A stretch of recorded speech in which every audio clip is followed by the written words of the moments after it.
1. Assalamualaikum warahmatullahi wabarakatuh.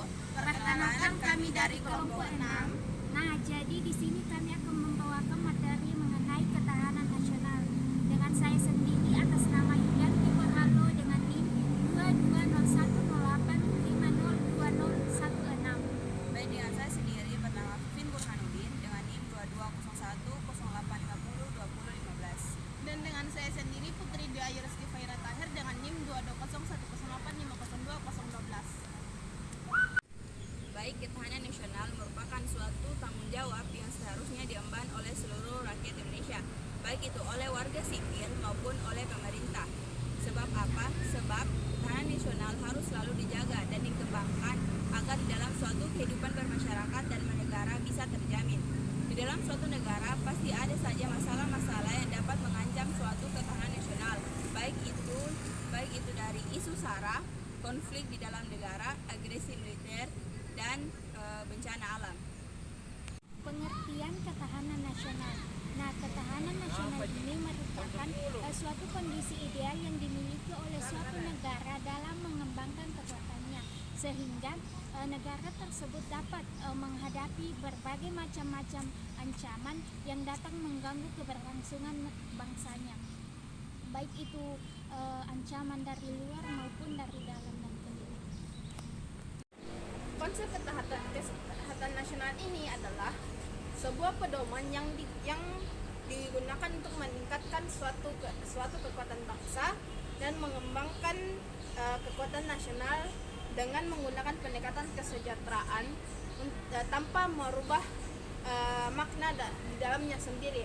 Nah, pedoman ini menggunakan suatu perangkat yaitu Astragatra. Nah, Astragatra ini merupakan suatu perangkat hubungan yang saling berkaitan dalam membentuk perilaku masyarakat. Ketahanan nasional mengandung sifat-sifat di dalamnya seperti mandiri, dinamis, wibawa, manunggal, serta konsultatif dan kerjasama.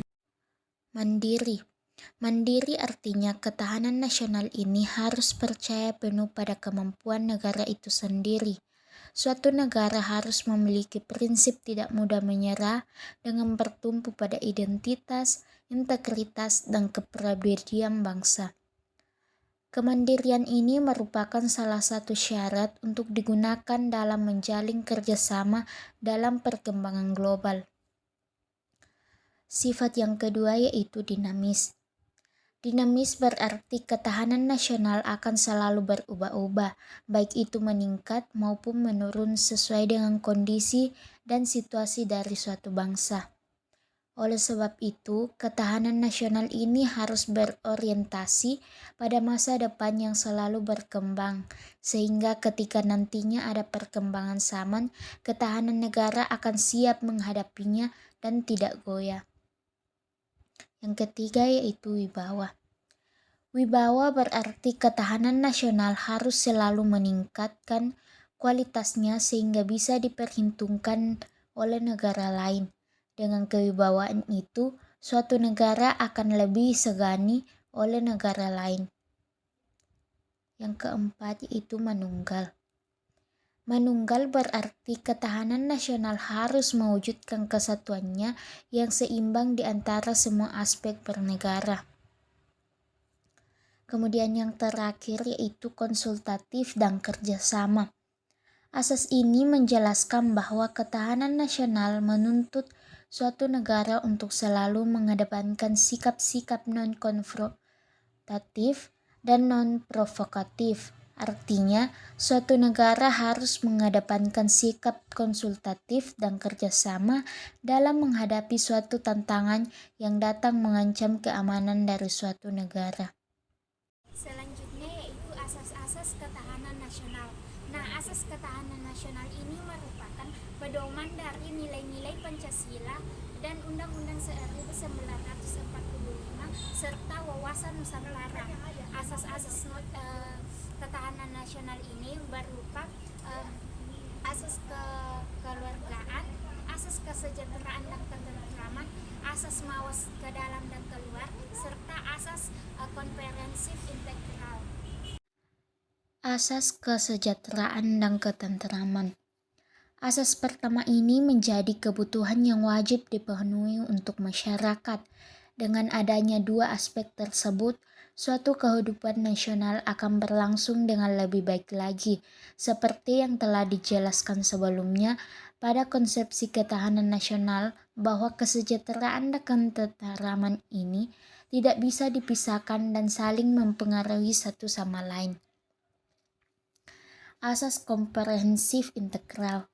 Asas ini berarti kondisi di mana kehidupan bangsa bisa harmonis, terpadu, seimbang, selaras, dan serasi. Asas mawas ke dalam dan keluar. Asas mawas ke dalam bertujuan untuk menumbuhkan dan mengembangkan karakter, sifat, dan kehidupan nasional berdasarkan nilai otonomi untuk meningkatkan kemandirian bangsa. Sedangkan mawas keluar berarti suatu negara bisa mengantisipasi, melawan, dan menanggulangi dampak lingkungan luar negeri. Asas kekeluargaan. Asas kekeluargaan berarti suatu negara harus memiliki sikap dan jiwa yang adil, solidaritas, gotong royong, toleransi, dan tanggung jawab terhadap warga negaranya. Unsur-unsur ketahanan nasional di Republik Indonesia dapat diambil dari dua unsur, yaitu satu, unsur pancagatra, dan kedua, unsur ideologi. Pancagatra ini pada dasarnya mendasarkan hubungan antara manusia dengan Tuhan, manusia dengan sesama, manusia dengan alam, serta manusia dengan dirinya sendiri. Atas dasar itu, ada 5 aspek yang bisa digunakan untuk mengembangkan kekuatan nasional ketika dihadapkan dengan ancaman, tantangan, hambatan, dan gangguan. Unsur ideologi. Ideologi ini merupakan filsafat hidup yang digunakan sebagai pedoman dalam mempertahankan kelangsungan hidup bangsa. Filsafat itu juga digunakan sebagai suatu dasar untuk mencapai suatu tujuan atau cita-cita nasional. Ketahanan nasional ini tentunya memiliki berbagai fungsi untuk suatu bangsa, yaitu 1. Sebagai daya tangkal, artinya ketahanan nasional untuk menangkal berbagai macam hal yang mengancam integritas dan identitas negara. Kedua, sebagai pengarah. Pengarah ini berarti ketahanan nasional ini memberikan arahan bangsa untuk mengembangkan potensi kekuatan yang dimiliki, baik itu dari sektor politik, ekonomi, sosial, budaya, pertahanan, untuk meraih kesejahteraan hidup masyarakat. Selanjutnya yaitu sebagai pedoman dalam mempersatukan pola pikir, pola tindak, dan cara kerja intersektor. Artinya ketahanan nasional harus bisa membuat masyarakat hidup adil dan makmur lewat kebijaksanaan yang dibuat oleh pemerintah. Nah, berdasarkan prosedur Astagatra, yaitu terdiri dari 3 faktor, yaitu faktor kekayaan alam, geografis, dan serta masyarakat, dan 5 faktor kemasyarakatan, yaitu ekonomi, budaya, filsafat, pertahanan, dan serta ketatanegaraan. Ketahanan nasional berfokus untuk mempertahankan nilai-nilai yang dianut demi kelangsungan hidup suatu bangsa dengan pendekatan keamanan dan kesejahteraan, berpegang teguh pada pemahaman wawasan nasional berdasarkan cara pandang bangsa sesuai dengan Pancasila dan Undang-Undang 1945. Ketahanan nasional merupakan yang wajib bagi negara berkembang, digunakan untuk menghadapi provokasi, rintangan, dan halangan. Ketahanan nasional Indonesia dalam pembukaan Undang-Undang Dasar 1945 dijelaskan bahwa hal ini bertujuan untuk menjaga bangsa dan seluruh tumpah darah Indonesia untuk mencapai ketentraman umum berkehidupan bangsa, serta mengerjakan disiplin dunia dengan dasar kemerdekaan, pemufakatan, dan keadilan sosial.